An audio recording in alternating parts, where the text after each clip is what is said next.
اعوذ باللہ من الشیطان الرجیم بسم اللہ الرحمن الرحیم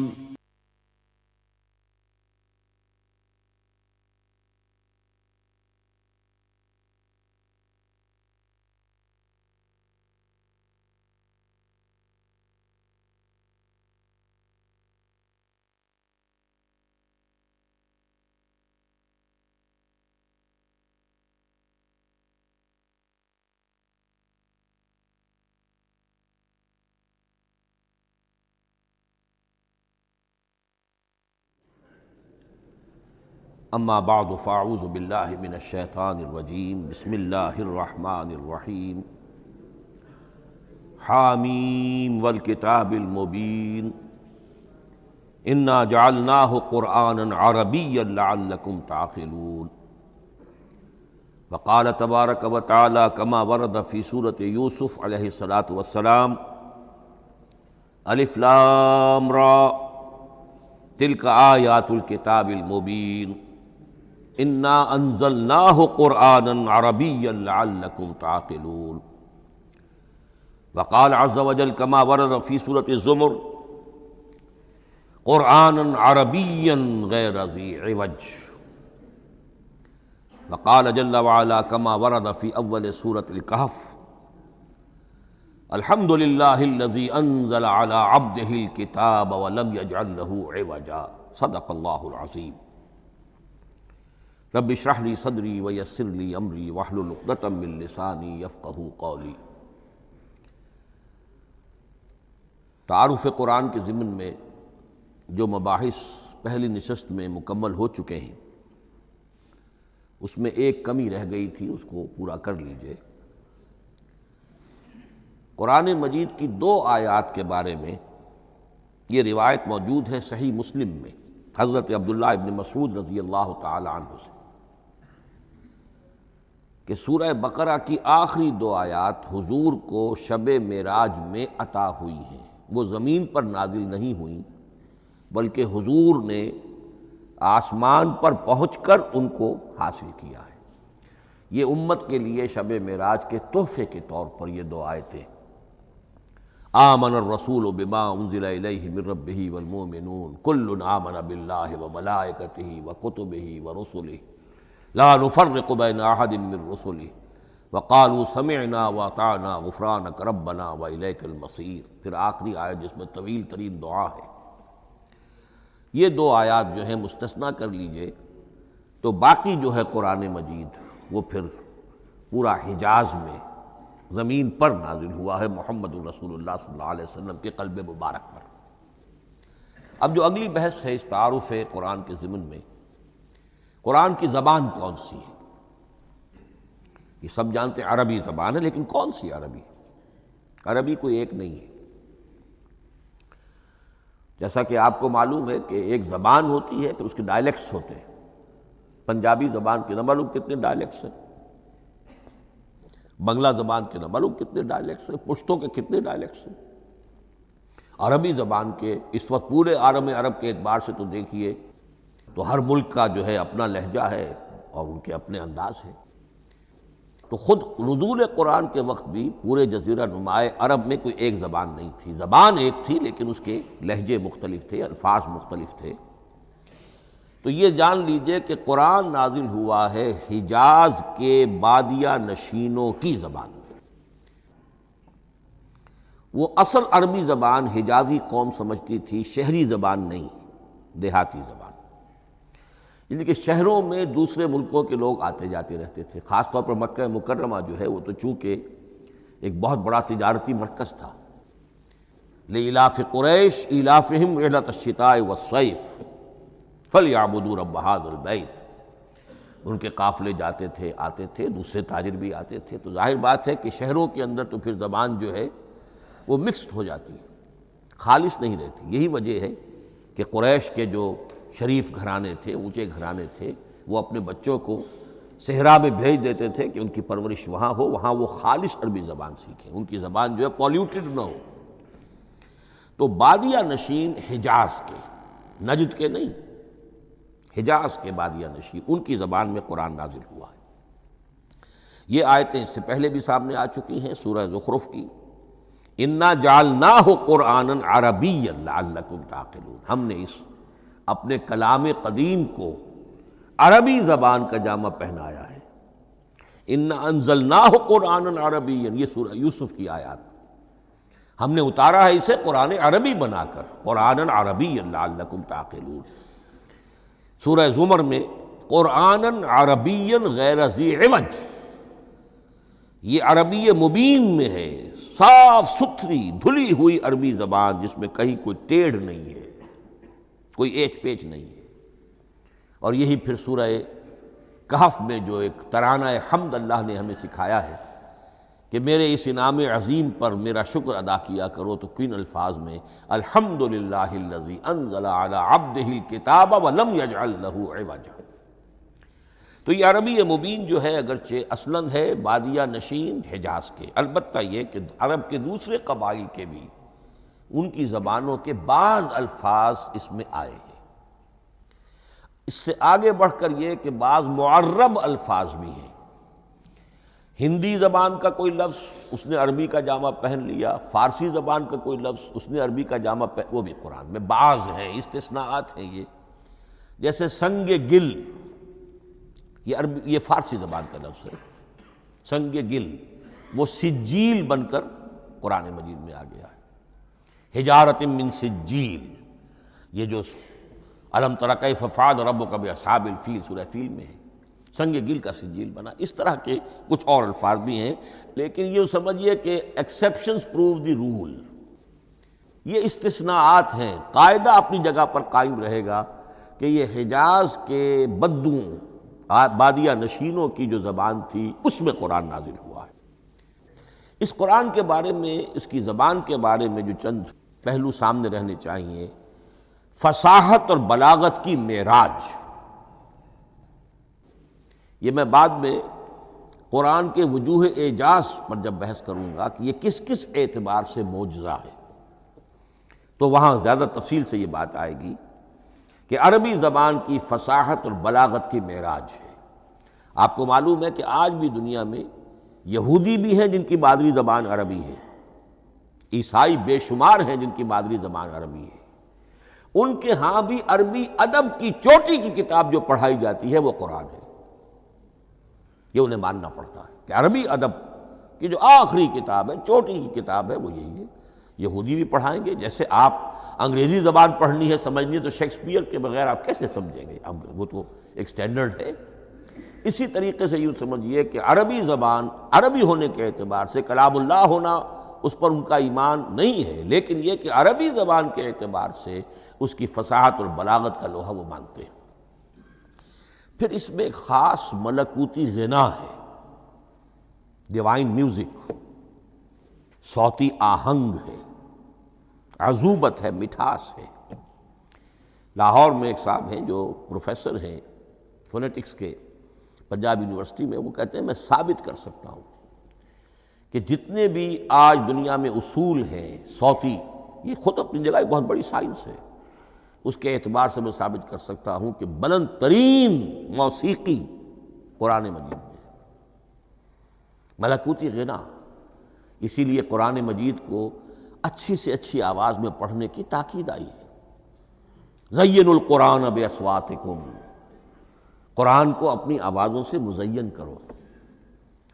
اسی طریقے سے من لم یتغن بالقرآن فلیس منا، جو قرآن مجید کو اچھی سے اچھے طریقے پر پڑھنے کی کوشش نہیں کرتا وہ ہم میں سے نہیں ہے۔ اسی طرح کے واقعات بھی ہوئے ہیں۔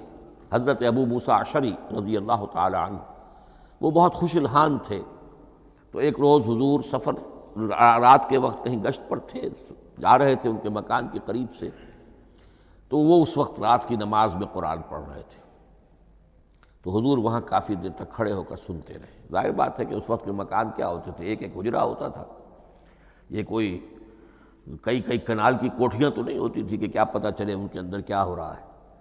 وہ تو حضرت ابو بکر کے مکان کے پاس سے گزرتے تھے تو ان کی تلاوت سنتے تھے، حضرت عمر کے مکان کے قریب سے گزرے ان کی تلاوت سنی، حضرت عمر بلند آواز میں پڑھتے تھے، حضرت ابو بکر بڑی پست آواز میں پڑھتے تھے۔ حضور نے پوچھا کہ تم ایسا کیوں کرتے ہو؟ حضرت عمر نے کہا میں اس لیے کرتا ہوں، زور سے پڑھتا ہوں کہ شیطان بھاگ جائے۔ حضرت ابوبکر نے عرض کیا کہ میں اس لیے پڑھتا ہوں کہ جس کو میں سنا رہا ہوں وہ سنتا ہے، اس کو بلند آواز کی ضرورت نہیں۔ حضور نے کہا کہ ابوبکر تم ذرا اونچی کر لو آواز، اور عمر تم ذرا پست کر لو، ایوریج میں لے آؤ۔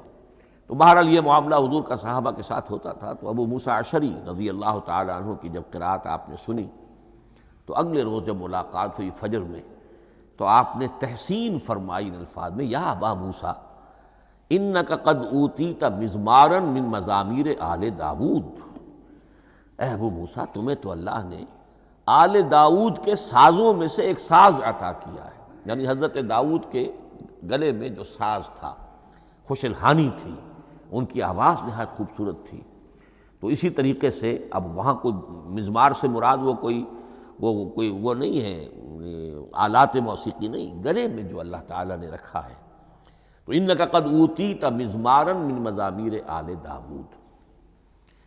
ایک آخری بات یہ نوٹ کیجئے کہ قرآن مجید کا عظیم ترین احسان ہے عربی زبان پر۔ یہ یوں سمجھیے کہ ایک ستون کی طرح اس زبان کو ٹھہرا دیا ہے، اس کو سٹیبل کیا ہے قرآن مجید۔ آج بھی پوری دنیا میں جسے عرب کہتے ہیں فصیح زبان، لغہ فصحی، وہ ایک ہے، وہ قرآن ہی کی ہے۔ زبانیں بدلتی رہتی ہیں۔ اردو 300 سال پہلے کی دکن میں جب شروع ہوئی، وہ آج آپ پڑھ بھی نہیں سکیں گے وہ کیا اردو تھی ولی دکنی کی۔ پھر وہ کیا اس نے روپ بدلے ہیں، اب وہ اردو کس شکل میں ہے، فارسی کن کن شکلوں میں رہی ہے، مختلف انگریزی کتنی شکلیں بدل گئی ہیں، لیکن عربی قائم ہے۔ اس کے لیے جیسے کہ قرآن مجید میں آتا ہے کہ ہم نے پہاڑ زمین میں گاڑ دیے اس کو سٹیبلائز کرنے کے لیے، ان تمید بکم، تمہیں لے کر زمین ایک طرف کو جھک نہ جائے۔ تو جس طرح یہ پہاڑ جو ہیں سٹیبلائزنگ ایفیکٹ رکھتے ہیں اس زمین کے لیے، اسی طریقے سے قرآن سٹیبلائزر ہے عربی زبان کا۔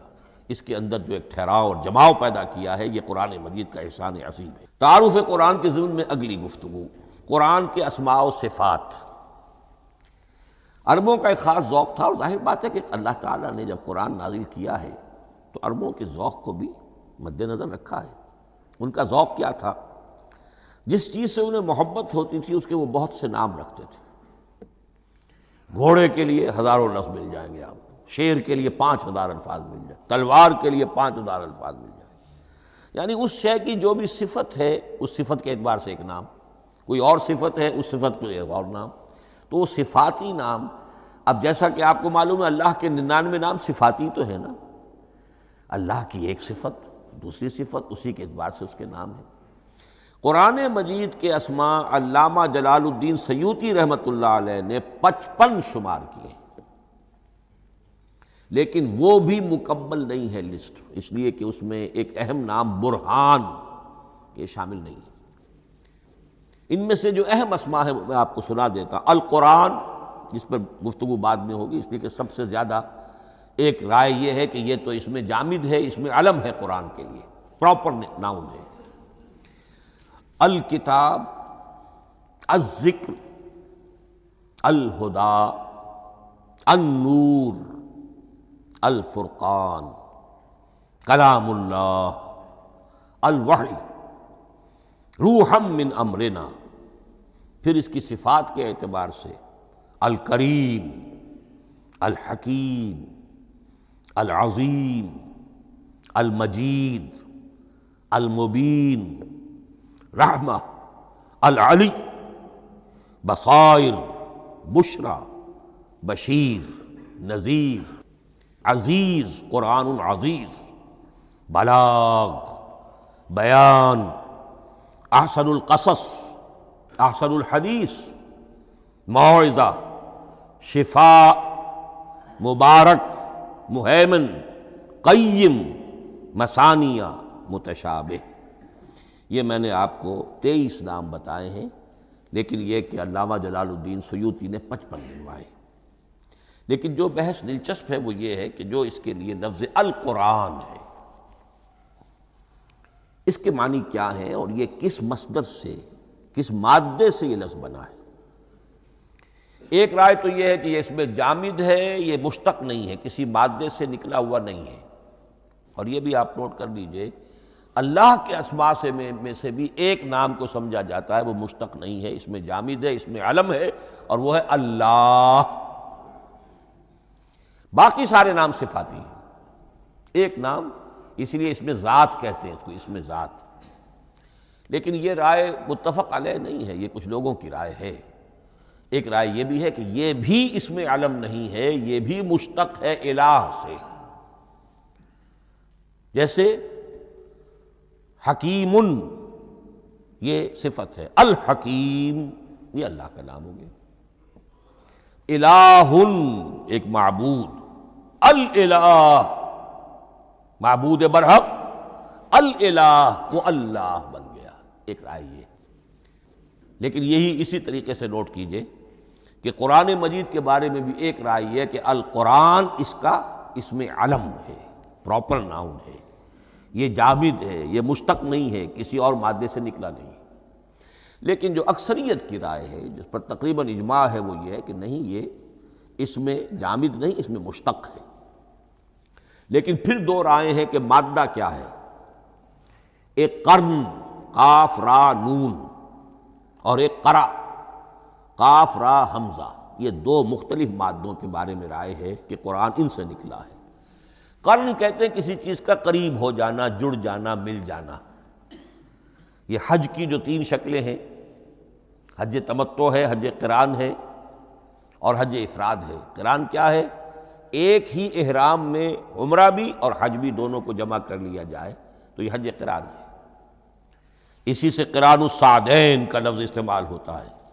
قرینہ اور قرائن جو ہے اسی سے الفاظ۔ امام فرا کی رائے یہ ہے کہ قرن سے یہ قرآن بنا ہے، اس لیے کہ اس میں بھی اللہ تعالیٰ کی آیات جمع ہو گئی۔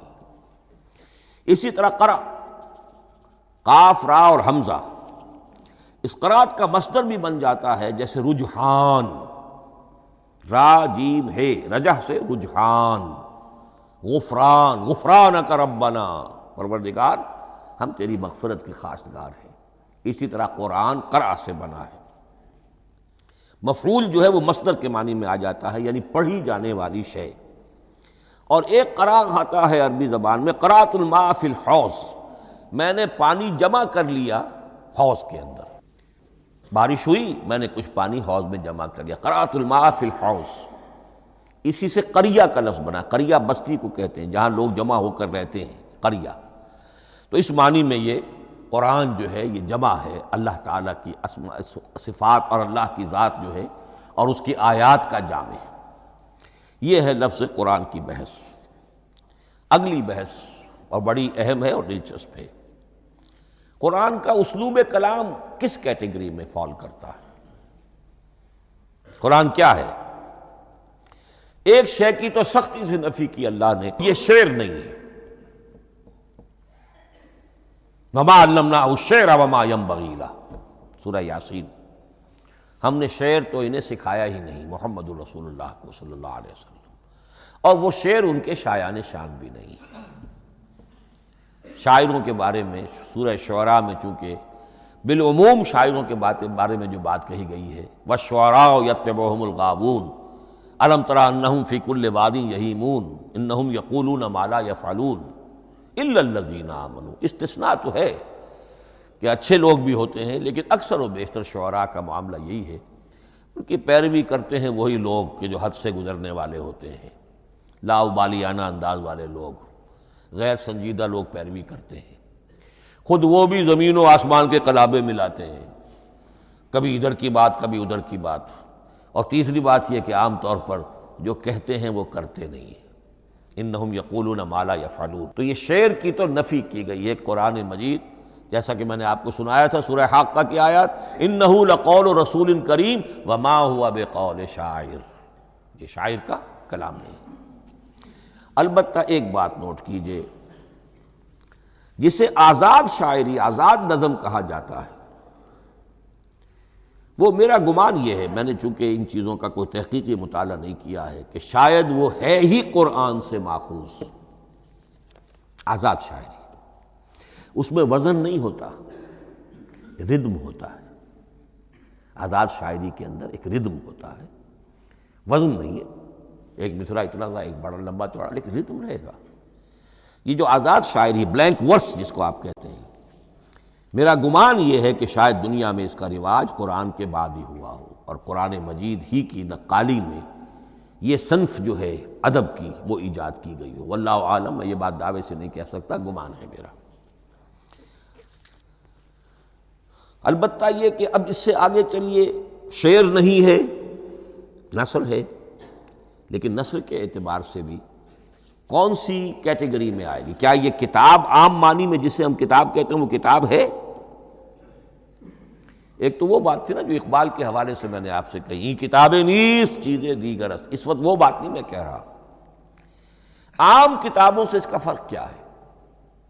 ایک کتاب ہوتی ہے، اس میں ہر چیپٹر میں ایک بحث مکمل ہو جاتی ہے، اگلے چیپٹر میں پھر لوٹا کر آپ پہلے چیپٹر کی کوئی بات نہیں کریں گے، پھر وہ بات آگے چلے گی، ابواب ہوں گے، ابواب میں مضمون کے مطابق مضمون آگے بڑھتا چلا جائے گا۔ کتاب کا یہ لازمی وصف ہے۔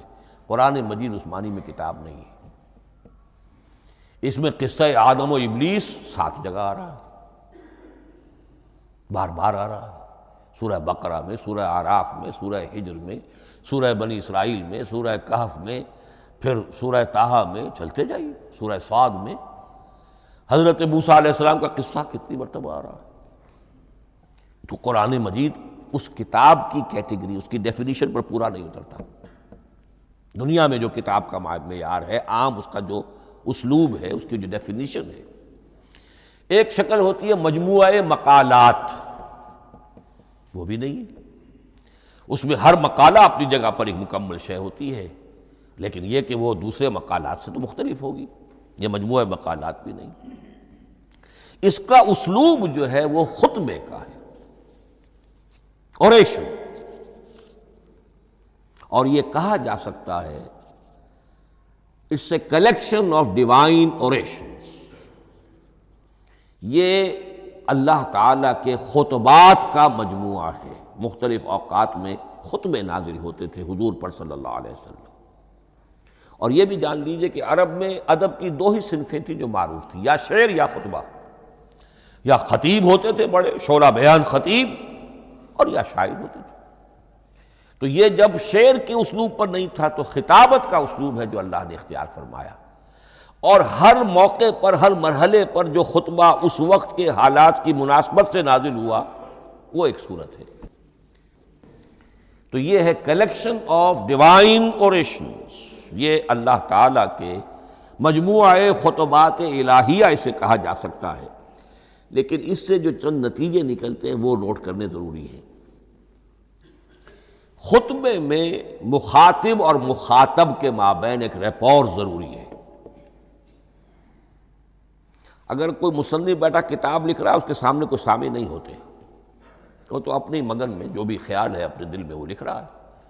خطبے میں سامنے ہوتے، اگر ان کے درمیان رپورٹ نہ رہے، ہم آہنگی نہ رہے، تو پھر وہ خطبہ غیر مؤثر ہو جائے گا، لوگ جو ہیں ان کو اونگ آنے لگے گی، وہ متوجہ ہی نہیں رہیں گے۔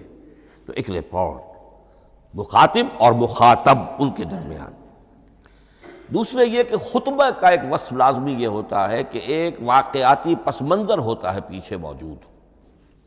اب کوئی شخص ہے سیاسی تقریر کر رہا ہے، ایک خاص پس منظر موجود ہے، اس میں وہ ان چیزوں کی طرف حوالے دیتا چلا جائے گا، صرف کوئی تفصیلات بیان نہیں کرے گا، اس لیے کہ وہ لوگوں کو معلوم ہے آج کے دور کا ایک واقعہ ہے، لوگوں کے علم میں ہے، لیکن کتاب میں آپ لکھیں گے تو پھر وہ پورا واقعہ بھی بیان کرنا پڑے گا آپ کو کہ یہ کب ہوا، کیسے ہوا، جس کا میں حوالہ دے رہا ہوں۔ لیکن خطبے کے اندر پس منظر جو ہے وہ موجود ہے، اور اس کے حوالے سے صرف جو اشارات اس کی طرف ہو جائیں گے۔ نمبر 3 یہ ہے کہ خطبے میں تحویل خطاب بہت ہوتا ہے۔ تحویل خطاب سے کیا مراد ہے؟ ابھی خطیب آپ سے بات کر رہا ہے، آپ سے مخاطب ہے، اور کسی وقت وہ فلاں کو جو یہاں موجود بھی نہیں ہے وہ نواز شریف صاحب کو خطاب کرنا شروع کر دے گا. بھائی نواز شریف تو یہاں نہیں ہے، لیکن خطاب انداز وہ تو تقریر مقرر ہے، سیاسی تقریر کر رہا ہے، نواز شریف کو چیلنج کر رہا ہے. نواز شریف یہ کر دو گے تو ہم یہ کر دیں گے، اور نواز شریف یہ تم غلط کر رہے ہو، یا بے نظیر تمہارا یہ معاملہ. ہاں بے نظیر تو وہاں موجود نہیں. صدر ایوب صاحب کو جو بھی گالیاں دی جاتی تھیں تقریروں کے اندر، وہ خود تو وہاں موجود نہیں ہوتے تھے. تو اس میں تحویل خطاب نوٹ کرنا پڑتا. ابھی کس سے بات ہو رہی تھی، ابھی کس سے بات ہو رہی تھی.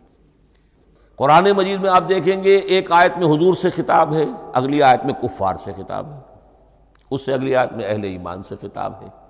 تو تحویل خطاب جو ہوتا ہے اس کے حوالے سے نوٹ کرنا پڑتا ہے کہ اس وقت اس آیت کا جو رخ ہے کدھر ہے، اس میں کس کو خطاب کیا جا رہا ہے. چوتھی بات یہ ہے کہ خطبے میں صرف عقل سے اپیل نہیں کی جاتی، جذبات سے بھی اپیل ہوتی ہے. اسی لیے خطابی انداز کہلاتا ہے. خطابی انداز میں لوگوں کے جذبات سے بھی اپیل کی جاتی ہے. جبکہ آپ ایک مقالہ لکھ رہے ہوں گے، اس میں جذبات کی بات نہیں آئے گی. ٹھنڈی ٹھنڈی عقلی باتیں، منطقی باتیں، دلیل صغرا کبرا جوڑیے، نتیجہ نکالیے، وہ لوگوں کے سامنے رکھیے. تصنیف ہے. لیکن خطبے کے اندر صرف عقل نہیں، جذبات سے بھی اپیل ہوتی ہے.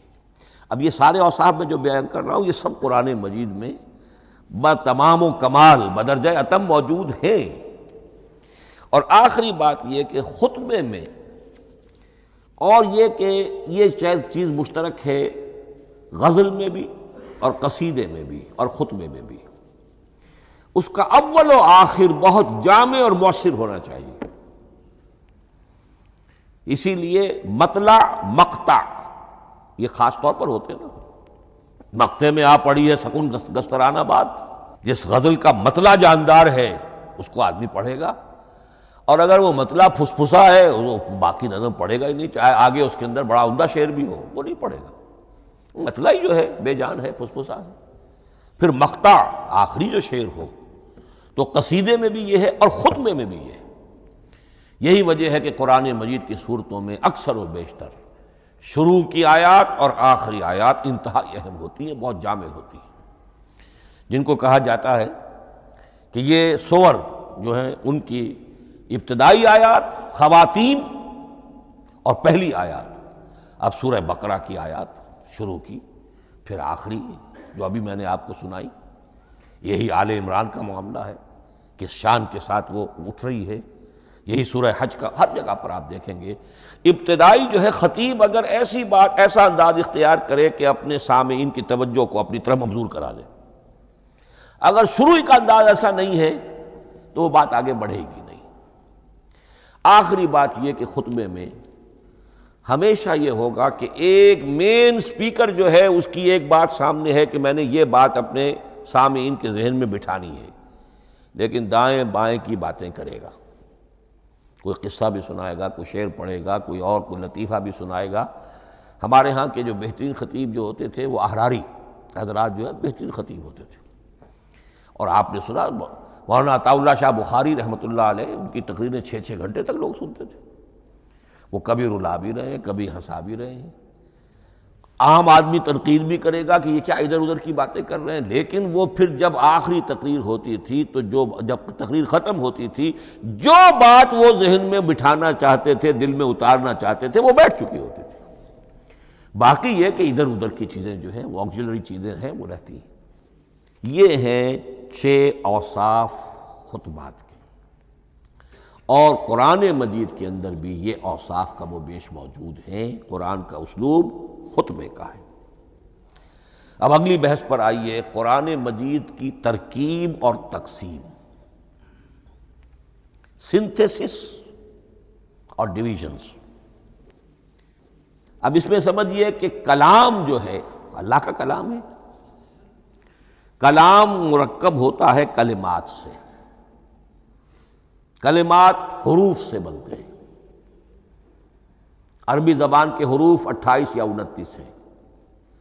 الف اور حمزہ کو ایک ہی مانیں گے تو 28 رہ جائیں گے. الف علیحدہ حمزہ علیحدہ تو 29 ہو جائیں گے. یہ حروف جڑتے ہیں، لفظ بنتے ہیں. لفظ محمل بھی ہوتا ہے لیکن کلمہ وہ کہلاتا ہے جو بامانی لفظ ہو. پھر ان کلمات کو آپ جوڑتے ہیں، یہ مرکب توصیفی بن گیا، مرکب اضافی بن گیا، مرکب عددی بن گیا، مرکب جاری بن گیا، پھر ان مرکبات کو جوڑ کر فقرہ بنتا ہے، جملہ بنتا ہے، کلام مفید جس کو کہا جاتا ہے۔ قرآن مجید کے اعتبار سے علامہ سیوطی نے مخصوص جو قرآن کی اصطلاحات ہیں ان کے حوالے سے ایک بات کہی ہے، لیکن واقعہ یہ ہے کہ قرآن کی اصطلاحات خود اپنی ہیں، دنیا کی دوسری کسی بھی اصطلاحات پر ان کو قیاس نہیں کیا جا سکتا۔ لیکن جاہز چونکہ قدیم تھے، انہوں نے قرآن مجید کو کہا یہ دیوان کی شکل رکھتا ہے، جیسے کہ حافظ کا دیوان کسی اور کا دیوان۔ سورتیں جو ہیں وہ قصیدوں کی شکل میں ہیں، بیت شعر آیت ہے، قوافی جو ہوتے ہیں شعروں میں قافیہ وہ یہاں فواصل ہیں، آیت کے آخری حروف ایک دوسرے سے مشابہ ہوتے ہیں کہ جن سے پھر وہ صوتی آہنگ پیدا ہوتا ہے۔ الرحمن علم القرآن خلق الانسان علمہ البیان، اب یہ ایک فواصل جو ہیں وہ جڑتے چلے جاتے ہیں، ان میں آہنگ پیدا ہوتا ہے۔ لیکن حقیقت کے اعتبار سے پہلی بات یہ نوٹ کیجئے، قرآن مجید کی اکائی ہے آیت، اسے نہ آپ جملہ کہہ سکتے ہیں نہ فقرہ کہہ سکتے ہیں۔ انگریزی میں ہمارا چونکہ بائبل کے لیے بھی جب ورس کا لفظ آ جاتا ہے تو انگریزی تراجم میں، انگریزی تحریروں میں، مقالوں میں ورس قرآن مجید کی آیت کے لیے لفظ آ جاتا ہے، ورس نمبر فلاں، بالکل غلط ہے۔ قرآن کی آیت یہ اس کا اپنی اصطلاح ہے، اپنا مفہوم ہے۔ لغوی مفہوم کیا ہے؟ نشانی، آیت نشانی۔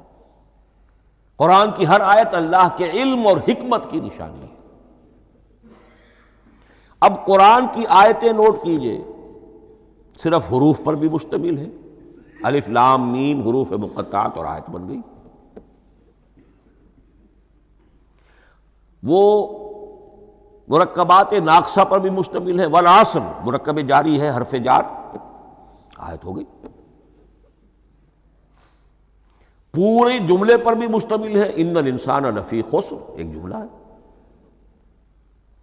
اور 10 جملوں پر بھی مشتمل ہے۔ اللہ لا الہ الا ھو الحی القیوم لا تأخذہ سنۃ ولا نوم لہ ما فی السماوات وما فی الارض الی آخر الآیہ۔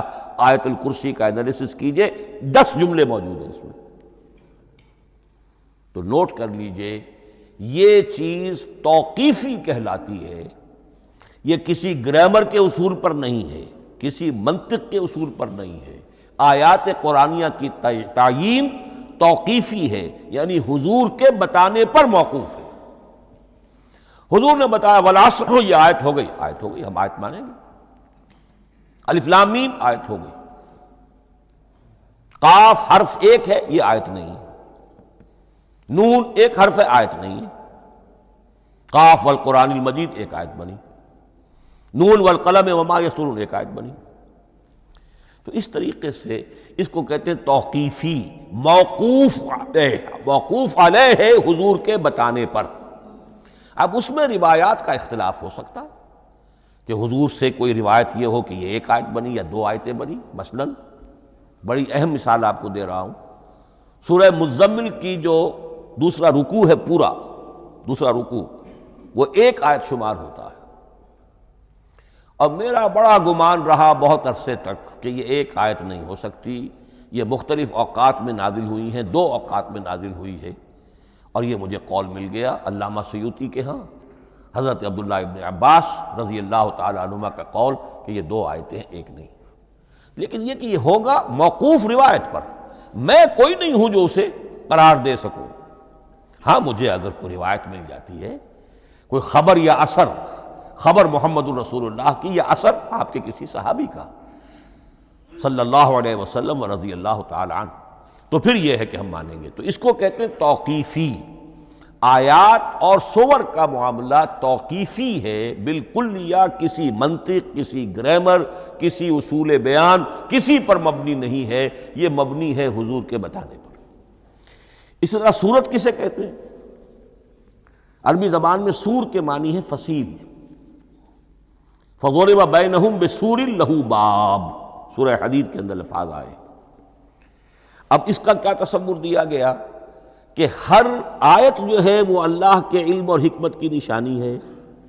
10 آیتیں، 20 آیتیں، 100 آیتیں، 285 آیتیں، 286 آیتیں جوڑ کر ایک فصیل باندھ دی گئی۔ یہ شہر حکمت خداوندی ہے۔ ایک نظم ہوتا ہے، جیسے آپ شہر کا ٹاؤن پلاننگ آج کا تو بہت بڑا فن ہے، بڑی اسپیشلائزیشن ہے، شہر کو پلان کرنا، اس کے اندر کیا کچھ ہونا چاہیے، کس طرح سے ہونا چاہیے۔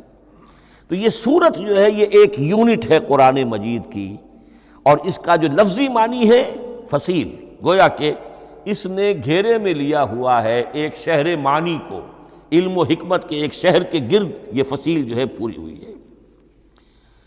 اب اس میں نوٹ کر لیجئے جہاں تک، اچھا جیسے آیتیں چھوٹی بھی ہیں بڑی بھی ہیں، والعصر بھی آیت ہے، اور الف لام میم بھی آیت ہے، اور جیسا کہ میں نے عرض کیا آیت الکرسی بھی آیت ہے۔ اس طرح سورتیں چھوٹی بھی ہیں بڑی بھی ہیں۔ سورۃ العصر 3 آیتیں، سورۃ الکوثر 3 آیتیں، سورۃ النصر 3 آیتیں، 3 ہی سورتیں 3 آیتوں پر مشتمل ہیں۔ 3 سے کم پر کوئی نہیں، 2 آیات کی کوئی صورت نہیں ہے۔ لیکن آگے آپ چلتے جائیے، اس کی بڑی سے بڑی تعداد سورہ بقرہ جو ہے سب سے بڑی ہے۔ تو آیت اور سورت کے علاوہ دور صحابہ میں صرف ایک لفظ اور تھا قرآن کی تقسیم کے ضمن میں، اور وہ تھا منزل یا حزب۔ منزل یا حزب 7 منزلوں میں یا 7 احزاب میں قرآن کو تقسیم کیا گیا، تاکہ جو شخص قرآن مجید ایک ہفتے میں ختم کرنا چاہے، ہر شب میں، اکثر و بیشتر وہ لوگ رات کو ہی رات کی نماز میں قرآن پڑھتے تھے، ایک منزل پڑھ لے تو ہفتے میں پورا قرآن ختم ہو جائے گا۔ یہ حزب بھی ہے اور منزل بھی ہے، اور یہ چونکہ دور صحابہ میں تھا، یقیناً حضور نے بتایا ہوگا، اس میں آپ کو عجیب حسن نظر آئے گا۔ اس میں یہ نہیں کیا گیا کہ بالکل برابر برابر ساتھ کر دو بھائی، چاہے صورتیں ٹوٹ جائیں، صورتوں کی فصیل کوئی نہیں ٹوٹتی، اس میں صورتیں مکمل جو کہ تو آئیں گی۔ اور پھر یہ کہ عجیب بات ہے کہ سورہ فاتحہ کو اگر ایک طرف رکھ دیں، وہ قرآن کے دیباچے کی حیثیت رکھتی ہے، تو پہلی منزل میں 3 سورتیں، دوسری میں 5 سورتیں، تیسری میں 7، چوتھی میں 9، پانچویں میں 11، چھٹی میں 13، اور 7ویں میں 65۔ یہ ہے کہ جو ان سورتوں کی ایک بڑی، جیسے کہ ایک سیڑھی چڑھ رہی ہے، اور تقریباً مساوی ہو جاتے ہیں، کوئی 4.25 پارے ہے، کوئی 4.5 پارے ہے، کوئی 4.25 پارے، اس طریقے سے ہے، تقریباً مساوی۔ لیکن آرٹیفیشل ایکویلٹی پیدا کرنے کے لیے، مصنوعی مساوات پیدا کرنے کے لیے سورتوں کی فصیلوں کو نہیں توڑا گیا۔ اس سے آگے چل کر جو پاروں کی تقسیم ہے وہ بہت بعد کی بات ہے، 30 پارے، اور اس میں آپ کو یہ ساری قباحتیں نظر آئیں گی۔ اس میں سورتوں کی فصیلیں توڑی گئی ہیں۔ سورہ ہجر ایک آیت ادھر ہے، باقی ساری سورت جو ہے اگلے پارے میں، فصیلیں توڑ دی گئی۔ معلوم ہوتا ہے کسی شخص کے پاس جو قرآن تھا مصحف، اس نے صفحے گنے، 7 سے 30 سے تقسیم کیا، اور برابر صفحوں کے اندر وہ پارے بنا دیے۔ لیکن بہرحال دور صحابہ میں پاروں کا کوئی ذکر نہیں تھا، یہ بات کی بات ہے۔ دور صحابہ میں آیت، سورت اور حزب۔ اسی طریقے سے طویل سورتوں کو جو رکوعوں میں تقسیم کیا گیا، یہ بھی بات کی بات ہے۔ لیکن یہ جو تقسیم کیا گیا ہے سورتوں کو رکوعوں کی شکل میں، 35 سورتیں تو قرآن کی ایسی ہیں چھوٹی ہیں جو ایک ایک ہی رکوع پر مشتمل ہے۔ آخری پارے کی 37 سورتیں ہیں، پہلی 2 کی جو 2 رکوع ہے، باقی سب کی سب جو ہے وہ ایک ایک رکوع شمار ہوتا ہے۔ لیکن رکوع کیوں کیے گئے؟ لمبی صورتوں میں سے اگر کچھ حصہ پڑھنا ہے نماز میں، سورہ بقرہ پوری تو نہیں پڑھ سکتے آپ ایک رکعت کے اندر، تو اس کا وہ حصہ پڑھا جائے جس میں ایک مضمون پورا ہو جائے، مضمون نہ ٹوٹے، تاکہ وہاں پر رکوع کرے آدمی کہ جہاں پر کہ وہ مضمون ایک اعتبار سے مکمل ہو گیا۔ تو رکوع سے رکعت ہے، رکوع ہے، اس رکعت کے اندر ایک حصہ اتنا پڑھا جائے تاکہ مضمون جو ہے وہ خوبصورت رہے اور اس کا سلسلہ برقرار رہے۔ یہ تقسیم بھی اگرچہ بہت ہی ایک بدنام شخص ہے ہماری تاریخ کا، حجاج ابن یوسف، یہ اس کی ہوئی تقسیم ہے، یا اس نے کرائی ہے، بہرحال اس کی طرف منسوب ہے۔ اور یہ بات ماننی پڑتی ہے کہ بڑے گہرے غور و فکر سے تقسیم کی گئی ہے، الل ٹپ نہیں ہے، بلکہ اس کے لیے واقعتاً غور کر کے جہاں وہ مضمون ختم ہوتا ہے، کہیں کہیں آپ اختلاف کر سکتے ہیں اور آپ کو حق حاصل ہے، اس لیے کہ یہ چیزیں توقیفی نہیں ہیں، یہ حضور کی بتائی ہوئی نہیں ہے، نہ رکوعوں کی تقسیم۔ اب سعودی عرب میں جو قرآن مجید چھپ رہے ہیں ان میں حزب ہو گئے ہیں، یعنی ہر پارے کو پارے برقرار رکھ کر 8 حزب بنا دیے انہوں نے، 4 حزب بنا دیے اور پھر نصف حزب کر کے 8 حصے کر دیے۔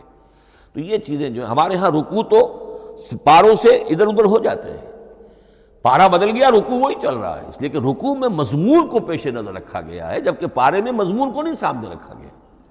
تو رکوع کا معاملہ جو ہے چاہے وہ حجاج ابن یوسف ہی نے کیا ہے، لیکن یہ کہ بہرحال وہ بہت صحیح ہے، اکثر و بیشتر، کہیں کہیں آپ اس سے اختلاف کر سکتے ہیں۔ تو یہ تو اس کا ہم نے آپ کے سامنے رکھا سنتھیسس۔ اب اگلا موضوع ہے ترتیب و تدوین کیسے ہوئی۔ ان علینا جمعہ و قرآنہ، ہمارے ذمے ہے اس کو جمع بھی کرنا اور پڑھوانا بھی، اور پڑھوانے میں ترتیب آ جائے گی لازماً۔ لیکن یہ کہ ایک بات تو اس میں بالکل متفق علیہ ہے جس میں کسی شک و شبے کی گنجائش نہیں، قرآن کی ترتیب نزولی اور تھی، ترتیب مصحف اور ہے۔ ترتیب مصحف میں سورہ فاتحہ کے بعد سورہ بقرہ ہے، سورہ بقرہ نازل ہوئی ہے مدنی دور میں جا کر،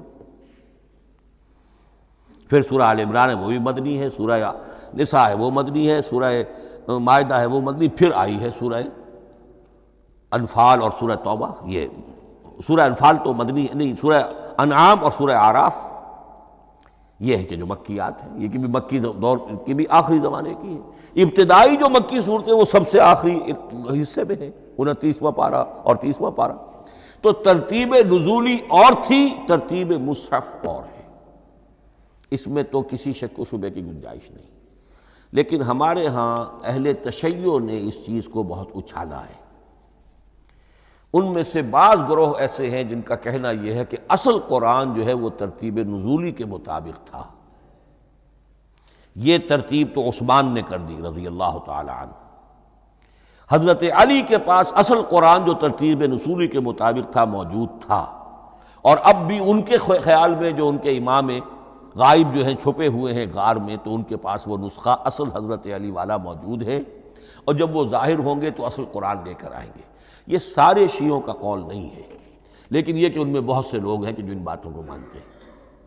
جہاں تک اس بات کا تعلق ہے کہ حضرت علی نے ترتیب نزولی پر کوئی مصحف جمع کیا ہو، اس میں کوئی اشکال نہیں ہے، اس لیے کہ علمی طور پر یہ ایک بڑی عمدہ ایکسرسائز بنتی ہے۔ ایک زمانے میں میں بہت کوشش کرتا رہا ترتیب نزولی سے، اس لیے کہ ترتیب نزولی سے سیرت نبوی اخذ ہوتی ہے، پہلے کیا نازل ہوا، پھر کیا نازل ہوا، پھر کیا نازل ہوا۔ در حقیقت اگر آپ ترتیب نزولی سے قرآن مرتب کر دیں تو وہ سیرت النبی بن جائے گی۔ تو اس کو سمجھنے کے لیے ایک زمانے میں نے بڑی محنت کی ہے، لیکن ایک تو یہ کہ وہ یقین سے وہ باتیں ملتی نہیں ہیں، بعض روایات ہیں لیکن یہ کہ پھر بھی آپ یقین سے نہیں کہہ سکتے۔ اکثر و بیشتر قرآن مجید میں لکھا بھی ہوتا ہے، ترتیب کے موٹی موٹی چیزیں معلوم ہیں نزولی ترتیب کی، لیکن یہ ہے کہ یقین کسی بات پر نہیں۔ تو پہلی بات یہ ہے کہ ہمارے نزدیک، اہل سنت کے نزدیک، اصل جو حجت ہے دین میں وہ ترتیب مصحف ہے۔ یہی ترتیب جو اس وقت مصحف عثمان کی ہے رضی اللہ تعالی عنہ، یہی ترتیب ہے لوح محفوظ کی، یہی ترتیب ہے ام الکتاب میں، یہی ترتیب ہے کتاب مکنون میں۔ اب اس کو سمجھیے کہ اس کی تدوین کن مراحل میں ہوئی۔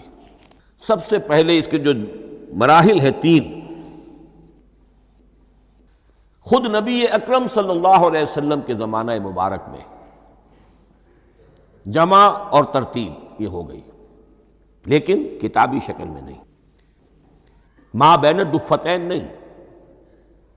حضور نے لوگوں کو پڑھ کر سنایا، اس ترتیب سے سنایا جس ترتیب سے یہ مصحف میں اب موجود ہے، اور ہر رمضان میں حضرت جبرائیل دورہ کرتے تھے حضور کے ساتھ، جتنا کہ قرآن اس وقت تک نازل ہو چکا ہوتا تھا، اور آخری رمضان مبارک آپ کی حیات طیبہ کا جو تھا اس میں 2 مرتبہ پورے قرآن کا دورہ ہوا۔ تو دورہ قرآن بغیر ترتیب کے تو نہیں ہو سکتا۔ تو یہ ترتیب حضور کی ہوئی ہے، توقیفی ہے، اور حضور ہی نہیں اللہ کی ہوئی ہے۔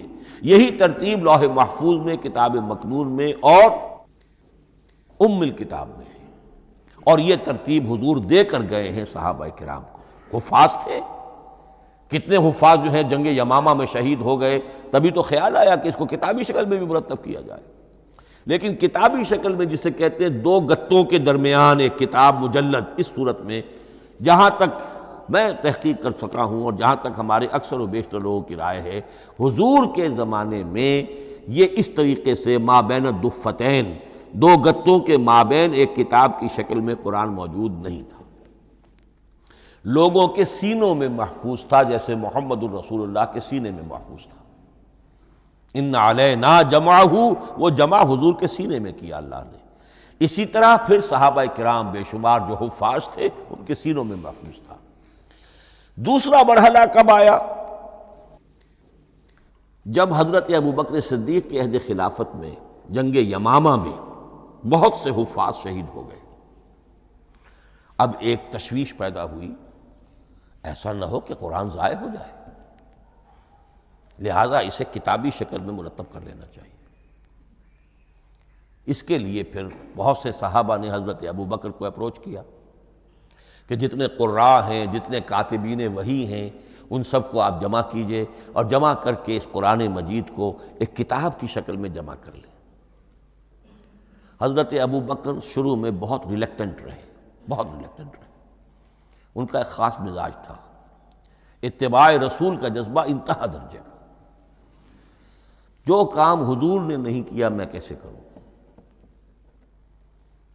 اگر تو یہ کام واقعی کرنے کا تھا تو حضور کرتے، میں کیسے کروں؟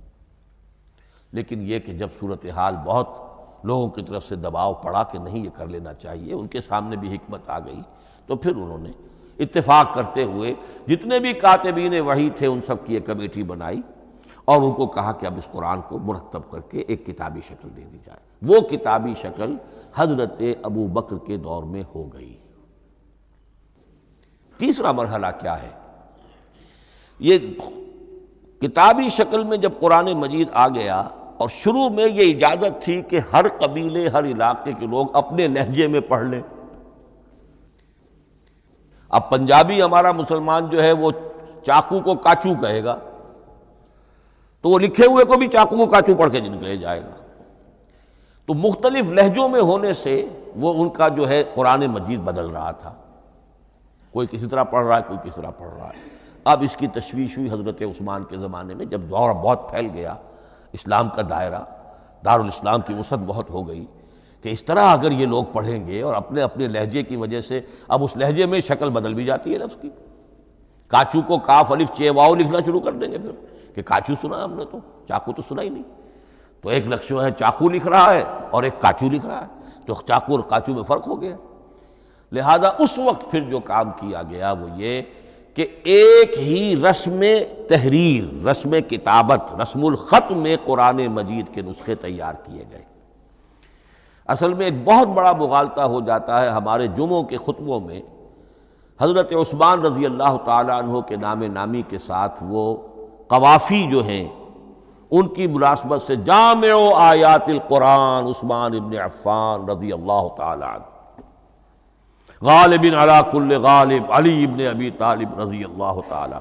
اب یہ جو جوڑتے ہیں قافیے، تو حضرت عثمان کے نام کے ساتھ یہ قافیہ جوڑ دیا، اس سے لوگوں کو مغالطہ بھی ہوا اور دشمنوں نے ایکسپلائٹ کیا کہ اس کا مطلب یہ ہے کہ قرآن تو جمع ہوا ہے حضرت عثمان کے زمانے میں، اور حضرت عثمان کے زمانے میں اور حضور کے زمانے میں کم و بیش 15 سال کا فصل تو ہو چکا، گویا کہ قرآن مرتب ہی ہوا ہے حضور کے انتقال کے 15 برس بعد۔ پھر حضرت عثمان کی شخصیت کو خاص طور پر جو سبائی فتنہ اٹھا تھا اس نے ایک ڈسپیوٹڈ پرسنالٹی بنا کے رکھ دیا ہے، نہیں معاذ اللہ، کوئی شک نہیں، لیکن یہ کہ ایک فتنہ اٹھا، فتنۃ الکبریٰ، اور حضرت عثمان رضی اللہ تعالیٰ عنہ کو انہوں نے بدنام کیا، لہذا اس کے نام سے اور بٹا لگ گیا، یہ مصحف عثمان ہے۔ یہ ہے اصل میں وہ حماقتیں کہ جو ہوئی ہیں ہم سے، یہ قافیے ملانے کی وجہ سے، حالانکہ حضرت عثمان کی شان جو ہے وہ در حقیقت جامع آیات القرآن نہیں ہے، جامع الامت علی رسم واحد، پوری امت کو ایک رسم الخط پر جمع کرنے والی شخصیت حضرت عثمان کی ہے۔ مثلا اب دیکھیے مالک یوم الدین کس طرح لکھیں گے؟ میم لام اور کاف، میم الف اور لام اور کاف لکھیں گے آپ، یہ غلط ہو جائے گا۔ میم پر کھڑا زبر ہوگا اور اس کو مالک پڑھیں گے، میم پر اگر کھڑا زبر نہیں ہے پڑھا زبر ہے تو ملک پڑھیں گے، اور قراتوں میں یہ دونوں موجود ہے، ملک یوم الدین بھی ہے اور مالک یوم الدین بھی ہے۔ اگر آپ نے میم الف لکھ دیا ایک قرات نکل گئی، اب وہ اس میں آ ہی نہیں سکتی، وہ تو مالک ہی پڑھا جائے گا۔ یہ زیر زبر بھی جو لگے ہیں قرآن مجید میں، یہ بھی حجاج ابن یوسف کے زمانے میں لگے، اس سے پہلے نہیں تھے۔ اور یہ رموز و اوقاف، یہ آیتوں کے نشان اور یہ وقفہ بیچ میں، یہ بھی حجاج ابن یوسف کے زمانے کی چیزیں ہیں، ورنہ عربوں کے لیے تو ان کی اپنی زبان تھی، انہیں ان چیزوں کی ضرورت ہی نہیں تھی۔ آپ کو معلوم ہے پرانے زمانے کے جو منشی ہوتے تھے، انشاء پرداز، وہ جب خط لکھتے تھے تو اس میں نقطے وغیرہ نہیں لگاتے تھے۔ جس کو خط لکھا جا رہا ہے وہ توہین سمجھے گا کہ شاید مجھے جاہل سمجھا کہ نقطے بھی لگا کے بھیجا جا رہا ہے خط پر، گویا کہ میں تو سمجھ ہی نہیں سکتا بغیر نقطوں کے۔ تو یہ جو ہے پرانے جو شکستہ خطوط لکھے جاتے تھے ان کا یہ انداز تھا، لہذا کوئی نقطے وغیرہ نہیں تھے، یہ بھی بعد میں لگے۔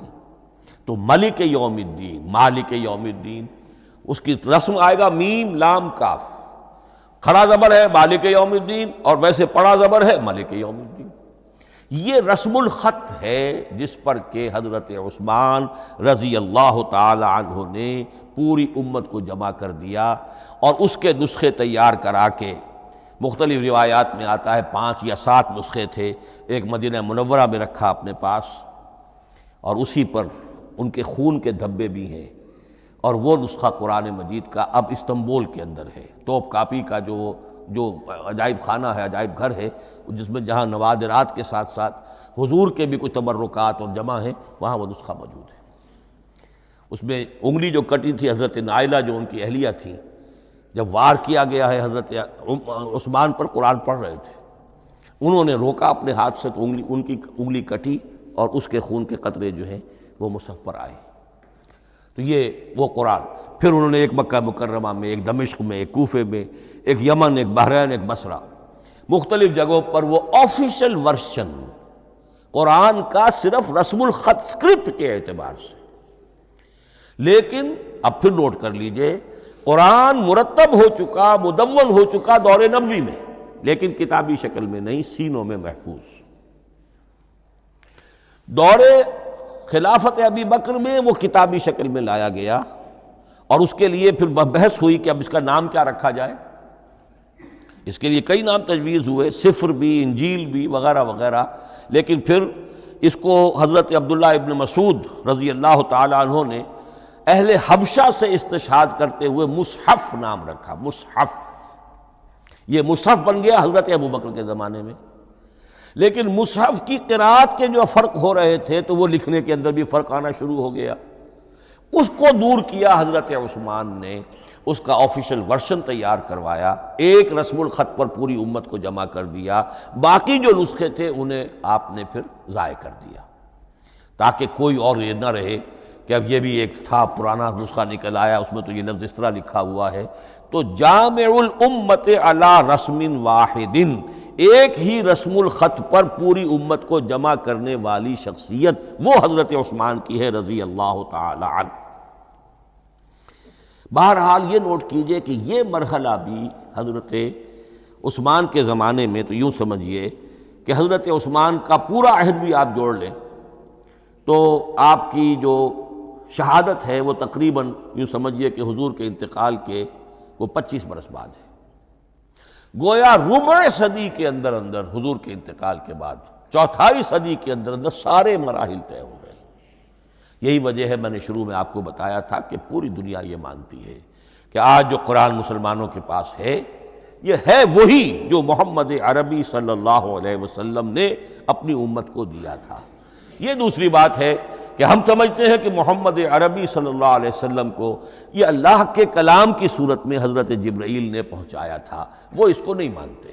لیکن یہ حصہ اس کا ماننے پر مجبور ہیں کہ وہ اصل قرآن اپنی اسی انٹیگریٹی کے ساتھ، اپنے پوری پیور، اس کا جو بھی ہے ٹیکسٹ پیور ہے اور اس کی انٹیگریٹی میں کوئی شک و شبے کی گنجائش نہیں ہے کہ یہ وہی شے ہے جو محمد نے اپنی امت کو عطا فرمائی تھی صلی اللہ علیہ وسلم۔ ایک آخری بات، چل میرے پاس 3 منٹ ہیں، یہ جو میں نے آپ کو ترتیب بتائی تھی قرآن کی، آیتیں، سورتیں، پھر حزب، اب اس میں ایک شے نوٹ کر لیجئے۔ آیت اللہ تعالیٰ کے علم و حکمت کا ایک نمونہ ہے۔ آیتوں کو جوڑ کر جب سورت بنائی تو آیتوں کے اندر جو ربط ہے، اس ربط آیات سے ایک اور معنی، ایک اور حکمت کا دروازہ کھلتا ہے۔ جیسے موتی ہے، ہر موتی بڑا خوبصورت ہے، لیکن جس ترتیب سے آپ نے پرویا، اس کو دھاگے میں ہار بنایا، اس ترتیب سے اس کا حسن دوبالا ہو جائے گا۔ ہر موتی کا اپنی جگہ پر ایک حسن ہے، لیکن اس ترتیب کی وجہ سے اس کے حسن کا ایک اور پہلو ظاہر ہوگا۔ اسی طرح قرآن مجید کی صورتوں میں ربط آیات بہت اہم ہے۔ ایک مرکزی مضمون ہوتا ہے ہر صورت کا، مرکزی مضمون، عمود، اور اس کے گرد وہ ساری آیتیں اس طریقے سے گھوم رہی ہوتی ہیں، جڑی ہوئی ہوتی ہے، جیسے کہ ایک دھاگے کے اندر پروئے ہوئے موتی ہوتے ہیں کہ جس کی جو ہار کی شکل اختیار کرتے ہیں۔ دوسری بات یہ، اکثر و بیشتر صورتیں قرآن مجید میں جوڑوں کی شکل میں ہیں۔ ایک مضمون کا ایک پہلو اس جوڑے کے ایک فرد میں، اور دوسرا پہلو اسی کا دوسرے فرد میں۔ جیسے معوذتین، 2 صورتیں ہیں، مضمون ایک یہ تعوذ، معوذتین۔ الزہراوین، سورہ بقرہ، سورہ آل عمران کو کہا گیا الزہراوین، حضور نے فرمایا 2 نہایت تابناک صورتیں، بڑی روشن صورتیں۔ جیسے آپ دیکھیں گے یا ایھا المدثر یا ایھا المزمل قم اللیل الا قلیلا یا ایھا المدثر قم فانذر، ایک ہی طرح کا اٹھان ہے، حضور سے خطاب ہو رہا ہے۔ سورۃ الضحیٰ، سورۃ الانشراح، یہ تمام جوڑوں کی شکل میں۔ اسی طرح سورہ طلاق، سورہ تحریم، یا ایھا النبی اذا طلقتم النساء فطلقوہن لعدتہن یا ایھا النبی لم تحرم ما احل اللہ لک تبتغی مرضات ازواجک۔ شوہر اور بیوی کے درمیان تعلق یا تو اتنا گہرا ہو جاتا ہے کہ ایک دوسرے کے لحاظ میں وہ حدود خدابندی ٹوٹنے لگے، بیوی کی وجہ سے آپ نے کسی حرام شے کو حلال کر لیا یا حلال کو حرام کر لیا، بیوی کو ناپسند ہے وہ شے، تو حضور سے ذرا سا یہ ہو گیا تھا معاملہ۔ اپنی ازواج مطہرات حضرت عائشہ اور حضرت حفصہ رضی اللہ تعالیٰ عنہما، ان دونوں کی رضا جوئی کے لیے وہ خاص قسم کا شہد ہے، قسم کھا لی آپ نے کہ میں اسے استعمال نہیں کروں گا۔ لما تحرم ما احل اللہ لک، اے نبی آپ کیوں حرام کرتے ہیں اپنے اوپر وہ شے جو اللہ نے آپ کے لیے حلال کی ہے؟ تبتغی مرضات ازواجک، اپنی بیویوں کی رضا جوئی میں۔ یہ ایک انتہا ہوئی۔ دوسری انتہا کیا ہے؟ میاں اور بیوی میں اتنا بودھ ہو جائے کہ طلاق تک نوبت آ جائے، تو سورۃ التحریم ایک انتہا کو بیان کر رہی ہے، سورہ طلاق اگلی اس کے ساتھ جڑی ہوئی وہ دوسری انتہا کو بیان کر رہی ہے۔ سورہ صف حضور کے مقصد بعثت کو بیان کر رہی ہے، سورہ جمعہ آپ کے طریقہ کار کو بیان کر رہی ہے۔ اس طرح قرآن مجید کی اکثر و بیشتر صورتیں جو ہیں وہ جوڑوں کی شکل میں ہیں۔ میرا خیال یہ ہے کہ وقت ختم ہو گیا ہے، اس مضمون کا تھوڑا سا حصہ باقی ہے، وہ انشاءاللہ میں اب اگلی نشست میں لوں گا۔ بارک اللہ لی ولکم فی القرآن العظیم ونفعنی وإیاکم بالآیات والذکر الحکیم۔